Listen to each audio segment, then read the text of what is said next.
All right, here we are. Back again. Back again. Won't go away. Got the dog down here making goofy noises, all right? So it's not me. You hear some weird noises in the background. What to report? Not too much to report. I did the Michael Jaco podcast yesterday. It went painless. Nothing bad happened to me. It's all good. Didn't really talk about too much we haven't talked about here in the past. What else? What else? Our friend Darren was just here and hung out for an hour a bit with me. I should have got him on here, actually, I guess, but oh well. Another time. We spoke for a while, and he's mentioning that the bones that were left there are gone. They took them. So we were kind of wondering what was up with that, you know. I wonder if maybe possibly when they put the bones there, it's kind of like, you know, when they slip the sign in the door, do not disturb, we're here. And then when they leave, they take the sign down. Maybe. You never know, right? But anyway, so yeah, we're going to go in there eventually. When? We don't know. Pretty quick. So how I'm probably going to do it is I'll be motoring there sometime randomly. So I'm just going to make sure I have my light backpack, a thermal rest, sleeping bag, chunk of tarp, and my boots with me wherever I go for what. So that's how hard it is right now to plan anything. Anything. Because right now is chaos time with the ocean, fishing, and guiding, and on. So I'll just be prepared we leave here in a couple days, and I will make sure I'm prepared and I have my stuff to go. I discussed, I told him flat out, I'm not interested in anything. I'm not bringing a camera, I'm not bringing a phone, I'm not bringing a gun, I'm not bringing nothing.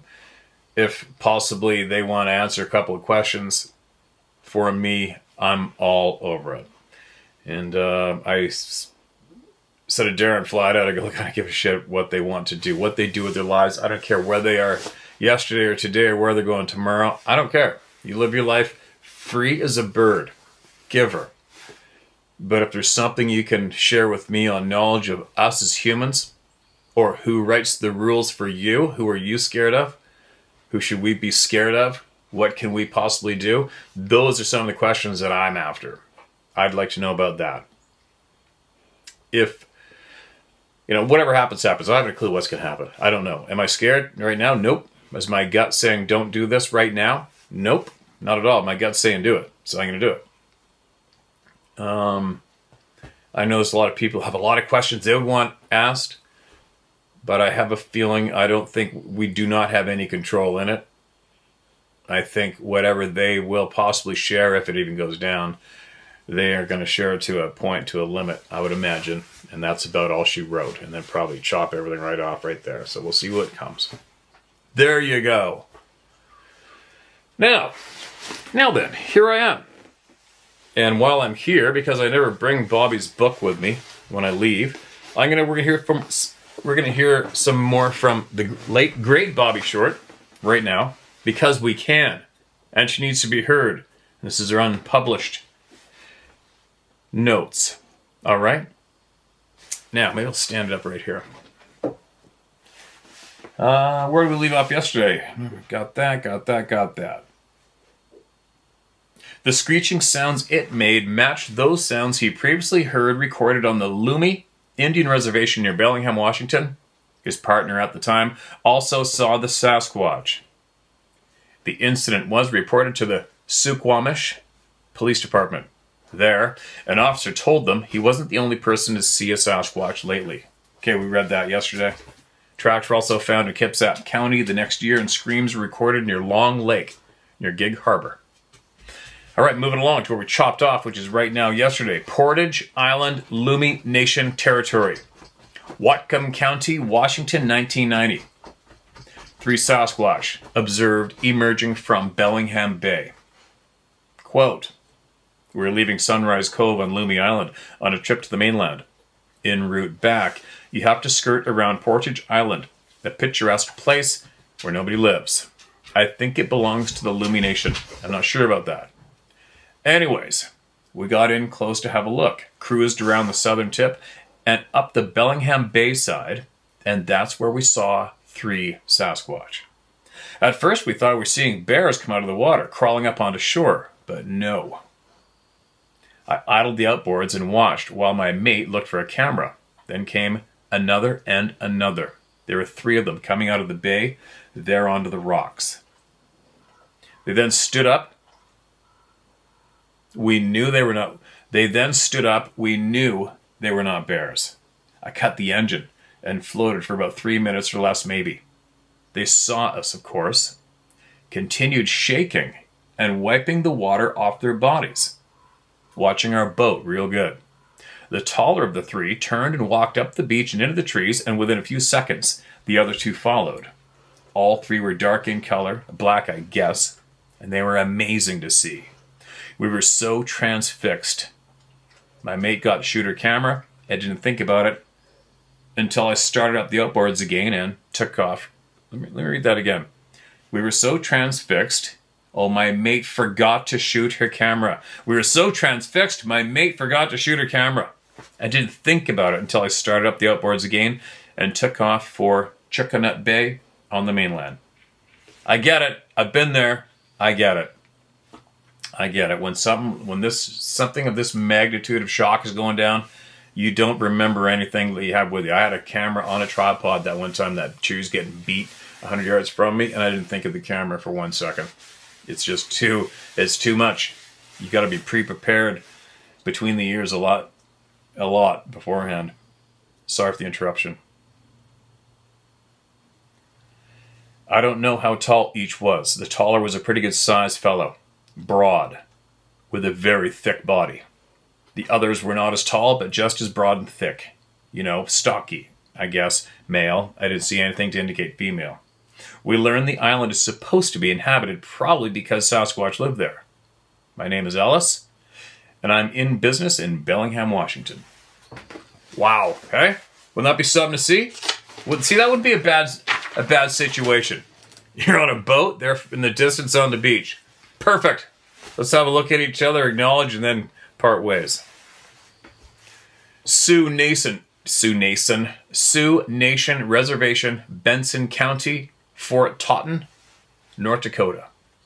Quote, North Dakota State Park, not far from Devil's Lake on the Spirit Lake Sioux Nation Reservation, just before dawn.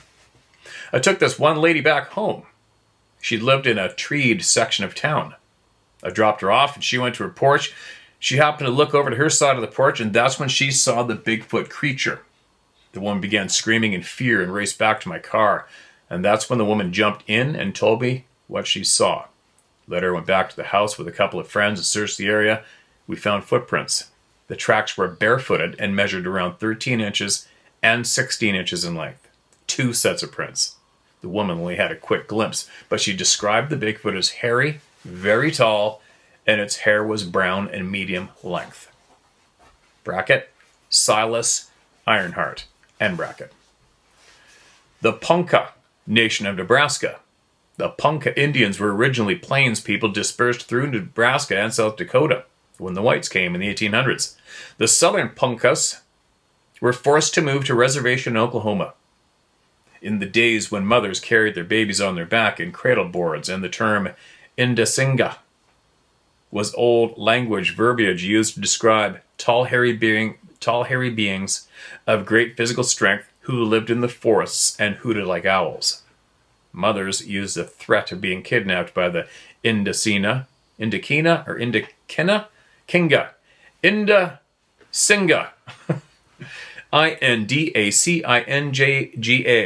Indacina, I'm going to go with, to influence the behavior of the children. Bush Band of Slave Indians, Mackenzie River region, Canada's Northwest Territories. The belief in Naka, haired Bushmen, was a well-documented history among the interior Athabascan Indians, and there is good reason to believe that in earlier days it had good grounding in reality in accord with the surreptitious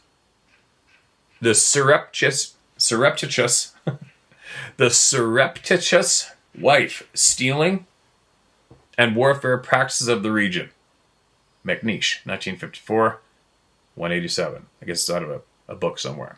Author McNeish writes that when speaking of the Naka in English, the people of the slave band Indians used the term spy, as in they spy on us. I thought that was an interesting way to define what the other tribes call The Watchers. Yupik Eskimo terminology. According to author Mary J. Berry, Bethel, Alaska's storyteller, John Active said, Alaska's hairy man used to be called Arulatak. Arulatak. Arulatak, which means creature with a bellowing cry. According to Mr. Active, during World War II, there was an old air raid siren in the middle of town. When it would go off, the elder natives would say that that's the sound of the creature, Arulatak. It was scary to the natives. No doubt. An additional word to describe Alaska's hairy man is Urayuli. Urayuli. Urayuli. The Eskimos of southwest Alaska use the term Urayuli or Urayuli and Arulatak interchangeably in ancient times when referencing to unclassified hairy hominid. John Active gathered a large number of accounts told by the Yupik people of southwest Alaska concerning their encounters with the Urayuli. The hairy life form was described a bit differently. Active said it was standing 10 feet tall, covered with hair, with glowing eyes. Its arms were so long they reached to the creature's ankles. It was said to roam the tundra and cry out its loneliness with a voice resembling that of a loon. Although its appearance terrified the persons confronting it, the Urayuli never harmed anyone, according to the accounts gathered by Active. However, legendary accounts lore has it that children who disappear while in the woods are transformed into Urayuli. You never know. Who knows, right? Leech Lake Ojibwe Band, Cass Lake, Minnesota, 2007. Don Sherman, facilities manager at the Cass Lake Indian Hospital and member of the Leech Lake Ojibwe Band, documents Sasquatch sightings and stories in the Minnesota region, said there are surprising numbers of cases going back hundreds of years. Quote, they have a human-like footprint, but the prints are extremely large. We have photographs where they have made shelters. There are bones laying around the shelters. We've had actual sightings near Bovey, Net Lake, and around here. The Ojibwe believed that the Bigfoot beings were sent by the Creator long ago to guide and care for Indian people and give warnings, particularly of impending sickness. They are how we learned medicine, Sherman said. Bigfoot teaches us medicine through our medicine man, end quote. That's interesting, right? Sherman recalled a story about the Cass Lake hunter near Net Lake who thought he was seeing a bear. He put his rifle scope on it, and as he did, the creature stood up on 2 legs. The man described it looking like a human. He was unable to shoot the Bugwejinyan, the Ojibwe word for Bigfoot-like creatures. It means wild man. Sherman recalled another 2005 story about a woman who reported a Bigfoot near Benham, Minnesota. She was driving her car and saw it walking near some railroad tracks. It looked right at her, and she started to cry because she said it looked into her soul. Sherman knew about another woman driving at night near Ball Club, Minnesota. The woman came away from the Deer River Casino and described a small Bigfoot that came out, saw her, and then went back into the swamp. Nobody knows if they're human or animal. Some Native Americans say they can change themselves and go into different dimensions and disappear right in front of you. I believe it. There are a lot more people seeing them in the last 2 years, or else more people are starting to come out of the woods who are more willing to talk about what they've seen. Of course, denial of such sightings came from Keith Matson of Deer River. Matson is a retired U.S. Service inventory technician who worked in northeastern Minnesota forests for 28 years. Matson maintains professionals working in the Minnesota forests have never seen any sign of Bigfoot. The Forestry Service man said, quote, unfortunately, Bigfoot tracks are easily faked. I do not doubt about their sincerity, but did they really see Bigfoot? Or did they see a bear or a moose, or it's a repressed dream? A repressed dream? I found Forest Service employee Matson's remarks both patronizing and typical of the Forestry Service personnel nationwide whose employees are either in total denial or have been instructed to deny the existence of the Sasquatch. Right? Who knows?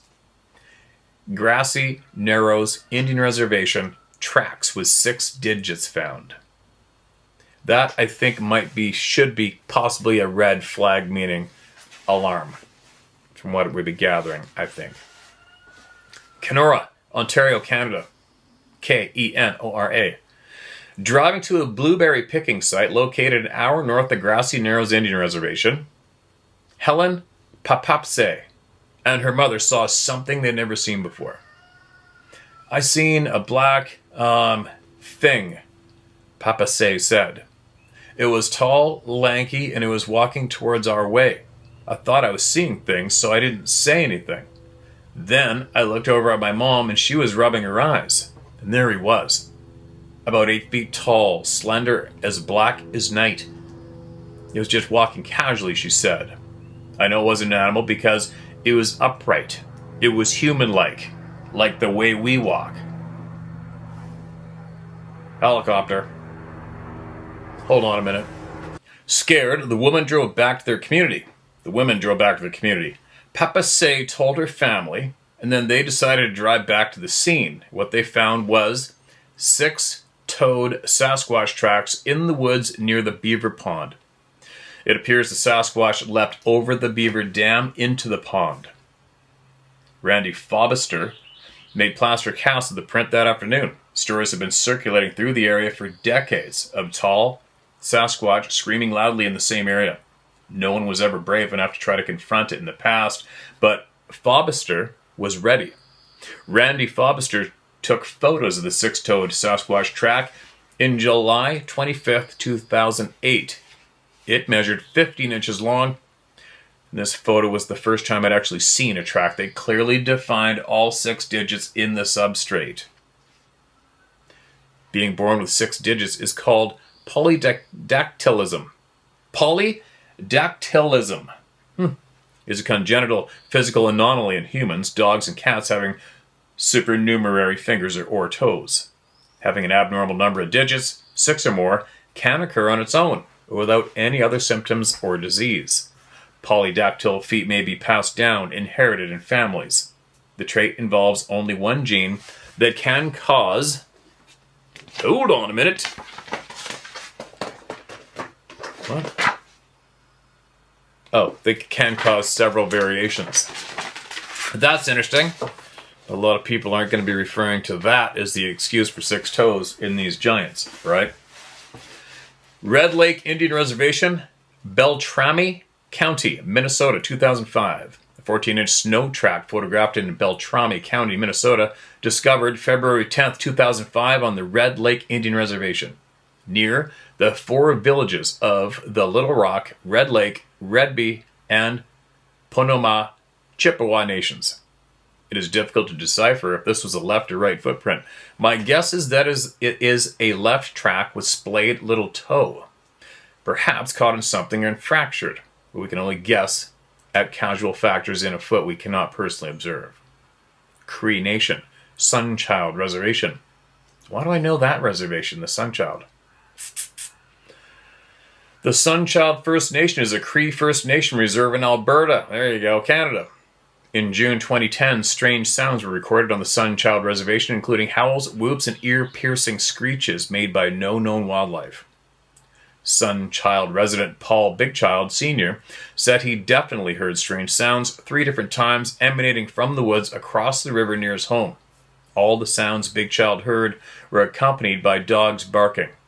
I've never heard anything like these sounds before. It sounds like a man, and someone said it sounded to them like a big wolf's long, mournful howl.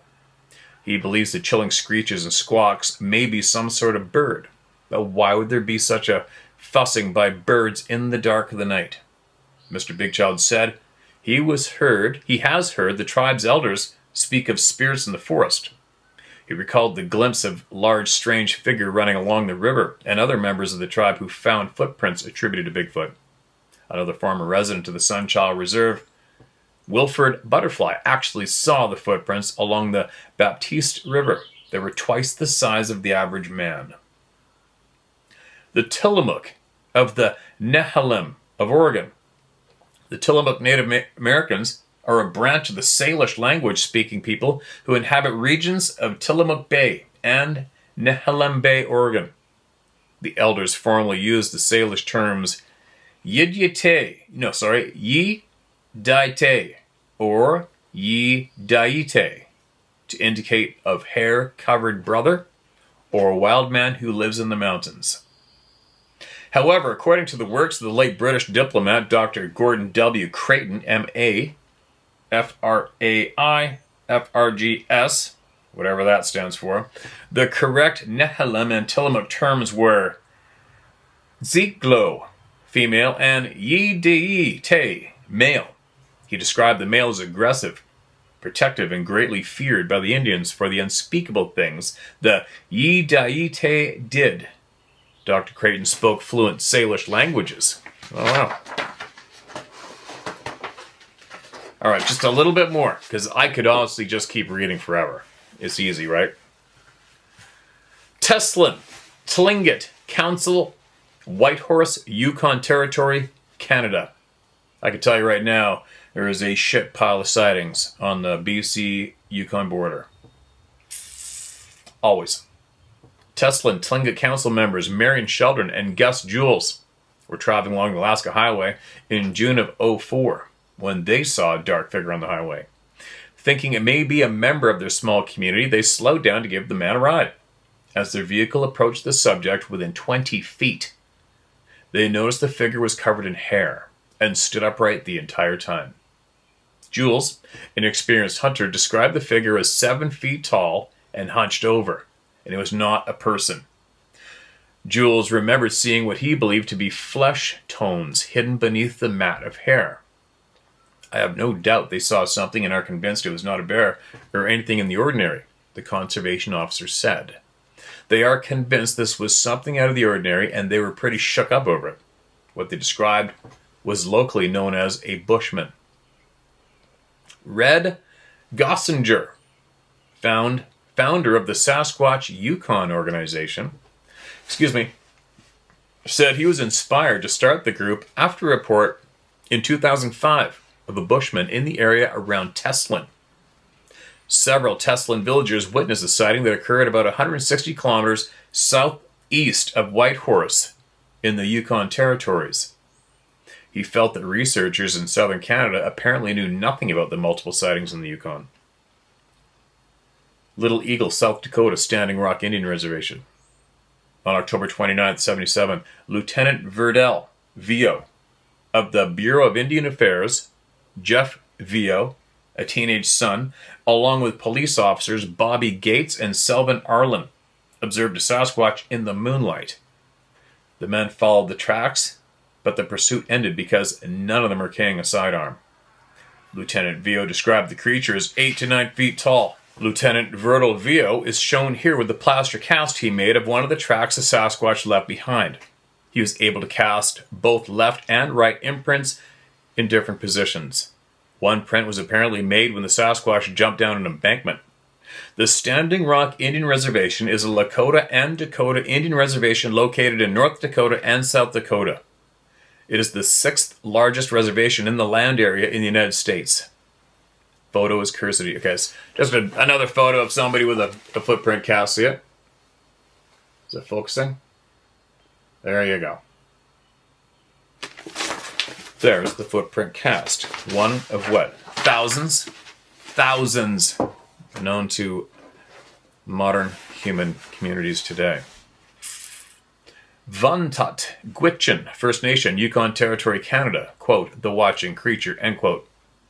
Father Albright, a young parish priest, was at one time living in the Yukon. He reportedly heard tales from the Christian Vuntut Gwich'in elders in his parish of hairy mountain men, some referred to as the watching creature. It was observed as recently as 2003 during an elk hunt. Hunting elk around the settlement during the season isn't difficult because so many of them wander into populated areas, but the stories he heard contained evidence in the form of footprints and corroborating witnesses. In a similar account, A mountain man was noticed standing in the dark shadow of the tree line, watching boisterous children at play in the street. No effort was made to protect the children, nor did they leave the area in fear of the creature. The mountain man appears to be curious or deeply interested in little children and crying babies. Native women carrying a baby, papoose style on their back, or in an underarm net-like sling, do much to draw in the watching creature, who often hear the infant crying or fussing.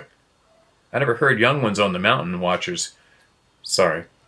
I never heard young ones of the mountain watchers cry, but the creatures show great interest in human babies, in grade school, children at play. It is almost a deep concern. We think their babies cry too. That's from a caribou man. That's the end of that one. So, on that note, 3 kids, where I was previously living before we moved here when I was still in the Pembina Valley. And the neighborhood kids always come over to the yard and terrorize me, and I'd play soccer with them, take them fishing, beat them up.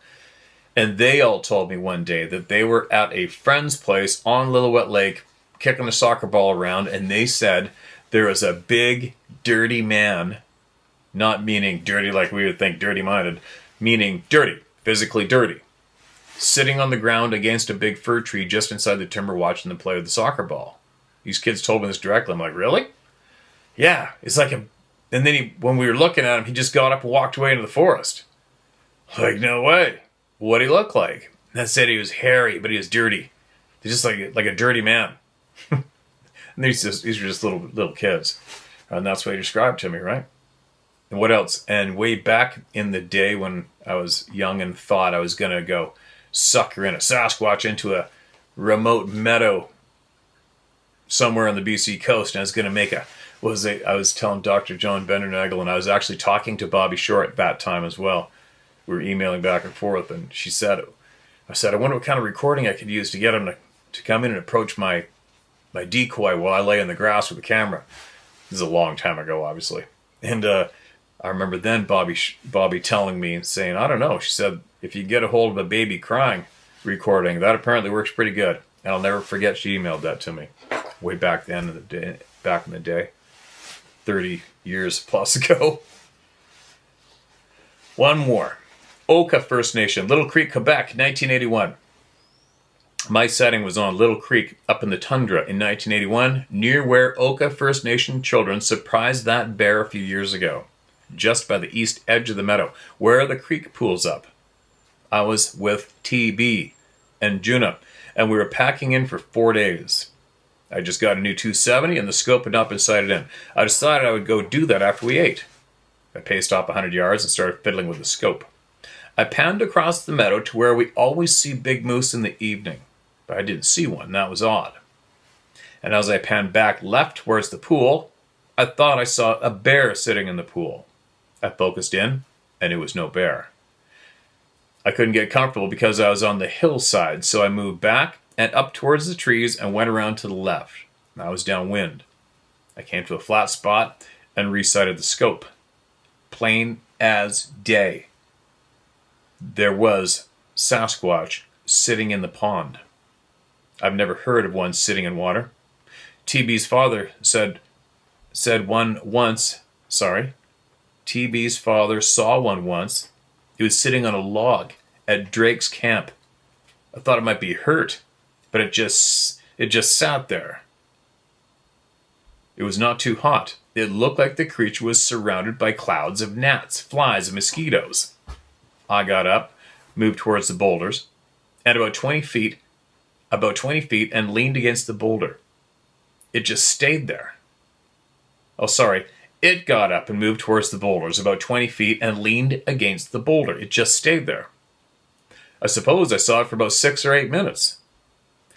It rolled in the grass by the boulders and then went back into the trees and toward the east. It's real rocky there. I blood trailed a deer back in there once, and that's it. I would guess by looking at the boulders that it was about 7 feet tall, thinner than most reports I've heard, but still big. The hairy man was dark brown, funny sort of walk, hunched over, more than a man. Please ask the Sighting Institute that gets this to not use my name. I personally don't care, but I don't want the folks to think I'm exploiting them for personal gain.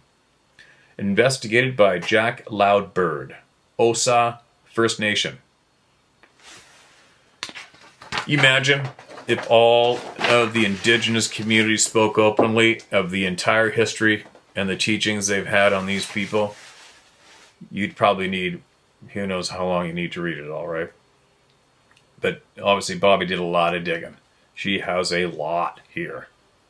It's hard for me to stop because it's so interesting to me. Blackfeet Reservation, Big Sky Country, Montana. I can hardly remember the year. It was around 1982, but I do remember the events leading up to the sighting. It was a very warm fall day when my cousins and I decided to do some hunting on horseback. The area that we hunted was the foothills of the Rockies on the Blackfeet Reservation in Big Sky Country, Montana.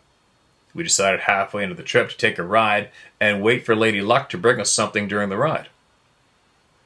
All day was pretty good as far as the ride went, but I know that everybody still had the idea of getting a deer in their mind. We had decided to ride the horses through a bushy trail, hoping to run into some game before we made it home. And most of the day was gone, and the evening sun was warming our backs as we made our way back home. As we approached the trailhead, my cousin's horse was reluctant and nervously fought the bridle for a while. We thought it was just because the horse was green broke and not as trail savvy as the others. Once we were a good way inside the bush, our horses started stepping very softly and snorting wildly in the air as if something didn't agree with the sense of smell. I could see the opening of the trail, and it would also be the end of the trail. And then, just as one of my cousins was about to say something, our horses began jumping in different directions, again like they were scared of something. Of course, the first thing on all our minds was a grizzly bear. We began looking in different directions, trying to find the location of the bear. I don't remember which of us was the first person to see the creature. I just heard my cousin swear and asked the rest of us to look. We looked in the direction he was pointing and saw this very tall thing running on two legs beside us, and then turned in front to face us. Then the thing crossed the trail in front of us about 40 feet away, stopped at the edge of the brush line, and glared at us. It just stared at us as if in the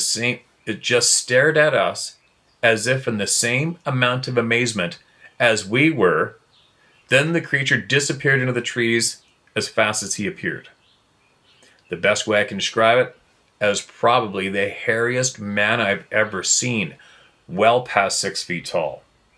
It was hard to determine the size, but the branches we found broke the next day were from 6 to about 8 feet in some places.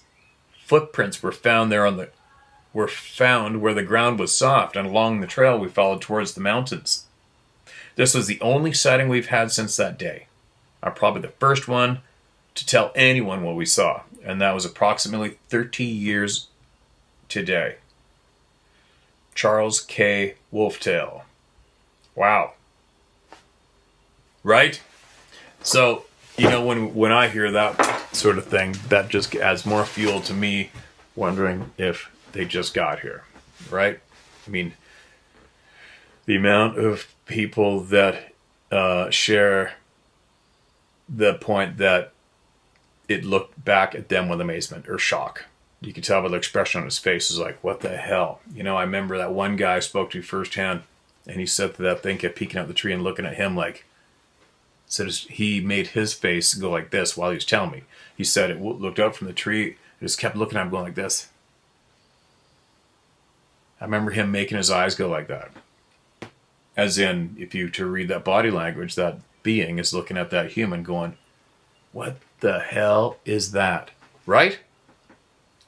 Now, if you're probably 6, 7, 8 feet, he said that was around 8 feet tall. If you're 8 feet tall, I'm guessing you've been running around the planet for quite some time. And I'm guessing in that time you've been running around the planet full time because you grew up right here.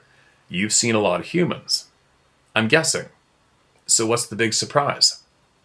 Why would you be so surprised and so interested in looking at a human going, holy cow, what is that? For me, that doesn't add up. Possibly. I don't know for sure, but my gut's telling me that doesn't add up. for a forest person who's grown up amongst us right here, surrounded by highways. No matter what direction you go, you're going to eventually hit pavement. And if you did hit pavement for the first time in your life, you're going to be thinking, what the hell's this? And you're probably going to start walking along that pavement, which would lead to probably seeing a vehicle with those hairless beings inside of them. Sometime at some stage in your life, right? Because I don't imagine if you're a forest person, you're born and raised in 1 square mile of forest away from humans. Right? I know I'm babbling, but the coffee's good. Don't you think, though? There's far too many experiences shared here from people that see these beings close up, see their facial expressions and their reactions of absolute bewilderment, staring back like, what the hell? Just as shocked to see us as we're it. Doesn't make sense for somebody who's apparently been here longer than us, right? They would have been told about us if they hadn't seen us yet. Something's not fitting.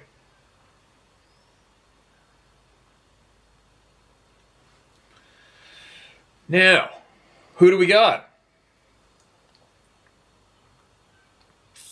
There we go. What's this one? Fresh off the press, meaning recent. Recent-ish in the inbox. Forest people and Canadian night crawlers. Title of this email. Hi Steve, my name's Jim. I live in southwest Missouri. I've had an experience or two right outside a little town called Dadeville, right near Stockton Lake. I've heard other people's experiences on your channel from my area also. This happened about a decade ago when I was sitting on the couch in front of the window watching a movie. I heard what sounded like a couple of people talking. When I stood up to look out, I could see nothing but pitch black darkness, but heard some garbled talk, what I thought was talk anyway. I had that in my head for a while and got to trying to figure out what it was. I finally heard of a man's encounter from back in the 1970s where a Sasquatch had helped him when he had been covered up by a log pile where they had clear cut. Well, I remember that one. That was an incredible experience shared here, wasn't it? By the way he described how it was talking was exactly what I'd heard out my window that night. My mother had heard this chatter several times, but never thought to tell us about it. But she had a way of blowing things off or ignoring things that had any kind of danger to it, question mark. Funny how some people do that. I'll never figure it out. There was also another time I heard the footfalls around my house late at night. So I turned all the inside lights off and grabbed my .416 Remington Magnum, which I do keep loaded, by the way. I went and sat with my back to the middle wall inside the house, looked for my dog, which was a Rottweiler, about 140 pounds at the time, and he was hiding behind the dining room table. But I kept my eyes peeled, and I seen a shadow move down along the house in about 4 strides, then 3 down along the south end of the house, and then after that, nothing. I know, and by the way, when I mentioned Canadian night crawlers in the title, Steve, I knew you'd be in the Mount Vernon, Missouri. I'd have come by... Oh, sorry, I get this. I'm reading it. Punctuation throws me off. When I mentioned Canadian night crawlers in the title, Steve, I knew you'd be in Mount Vernon, Missouri. I'd have come by and shook your hand. I'd have loved to have talked to you. I believe you can tell a lot by shaking a man's hand and still do. Take care, Steve. You're a good man, an honest man, and I'm sorry for your loss of Mr. Macaroni. When was this sent? All right, there you go, though. We got another one. Another member of the Club of No Return shares. Yeah, that was a kind of comical. I was in Mount Vernon, Missouri, and we stopped at the store, and there was a sign in the front of the store, and I videotaped it, and it said, Canadian night crawlers for sale inside. And I went in and I asked the woman, you've got Canadian night crawlers? Yeah, we sure do. And I'm like, all right, let's see them. And I'm like, I wonder how they got down here. She's like, I don't know. It was pretty funny. And I said, I'm Canadian, right? Okay, one more email, and I got to get ripping and get some shit done. More shit done. We processed fish all day yesterday. Natives' use of, quote, devil, end quote, is the title of this email. With regard to the June 19th, 2024 video of another professional hunting guide comes forward. It mentions various names east of Chino and along the Santa Ana River, i.e., Camp of the Devil and Devil Woman, etc. We can understand why Spanish priests would use the name devil when naming things they associated with Sabe, especially if they pissed one off or somehow earned the red eye shine treatment. More interesting is names North American natives use that got translated or changed to mean devil in Spanish or English, or whatever language the priests or missionaries used. All sorts. In Alaska, for example, different by valley and time. Many people's shamans had a tradition of an association with a spirit, associate or assistant. This spirit or spirits assisted them with their shamanistic acquiring of knowledge and some other shamanistic duties. Often a specific people or shaman had a specific primary spirit that they regularly consulted with or got the assistance of. When Christian priests or missionaries came into an area, they'd blow a gasket with that concept. They were very much against humans having any contact with anything deemed a spirit that wasn't God or Christ. As in their view, anything else had to be a devil. I don't know how they explained angels. So the traditional understanding of a shaman's spirit became twisted into shaman associated with the devil. So, what the priests and missionaries pushed and changed the very meaning of use of in the native language, what would previously be explained and translated as shaman's spirit became shaman's devil, and often spirit became devil. So things named that they regarded as spirit became to mean devil in common modern usage, with the original meaning of spirit often left only to a few elders or even just the notes of early explorers or historians. So, translation to spirit versus devil becomes problematic. So, where something is named with devil by priests, they mean devil. But where it was originally named by natives, pre-priest missionaries, there's a high likelihood that word originally meant spirit. I wonder how often we see an English or Spanish name place that incorporates devil. When originally named by natives, it meant spirit, Spirit Canyon, or Spirit Mountain. Infers a very different meaning. Michael. All right, man. Appreciate that. The wheels are turning. The wheels are turning. What did I get out of that? My brain instantly went to whatever the priests and missionaries, whatever the church deems as evil and devil-like, the dark side. Right now, I question that myself. I question that. How come? Why so adamant about us not making any contact at all with anything that isn't of their approval?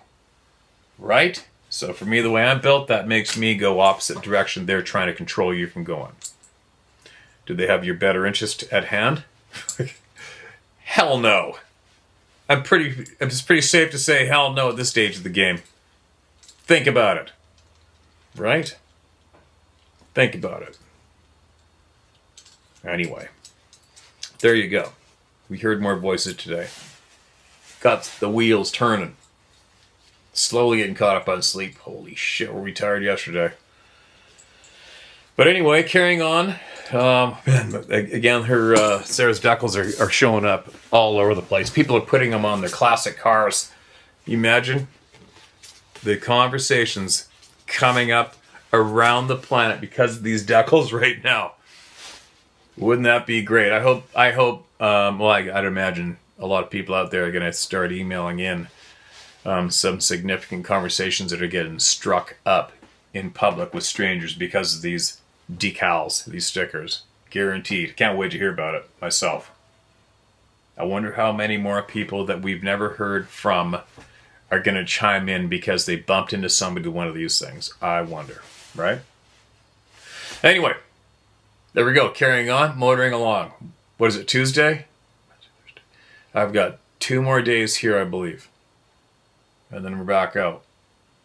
So I think I'm guiding some people from here this coming weekend, and a lot more people from here throughout the rest of this month. So I'll be packing my hiking boots, my sleeping bag, my mattress, chunk of tarp, and I'll keep that with me at all times for when Darren and I can finally line up that night or two in the woods, and we'll go make contact.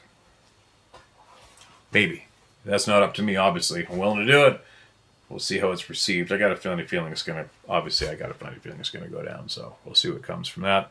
And whatever I learn, whatever I hear, you'll be hearing it, word for word. Take from what you will or leave it. And I would hope to God that if I do learn something and share it here, I hope by now you know that that's what I heard. Right? That's what I heard, and that's what I'm honestly sharing. We'll see what comes. We'll see what comes. Share my story at howtohunt.com. Get it out and get it shared, all right? Get your truth shared. Just get it out. Just do it. It's going to help somebody. It'll help you. Or share it somewhere with someone, all right? So far, every single person's come forward and said they're relieved they did it. So there you go. If you're still on the fence, that's okay. Don't worry about it. When you're ready, we're here. We're not going away. So there's no time limit. When you're ready. And the link for that email is in the description, the video description below. There you go. I'll be back.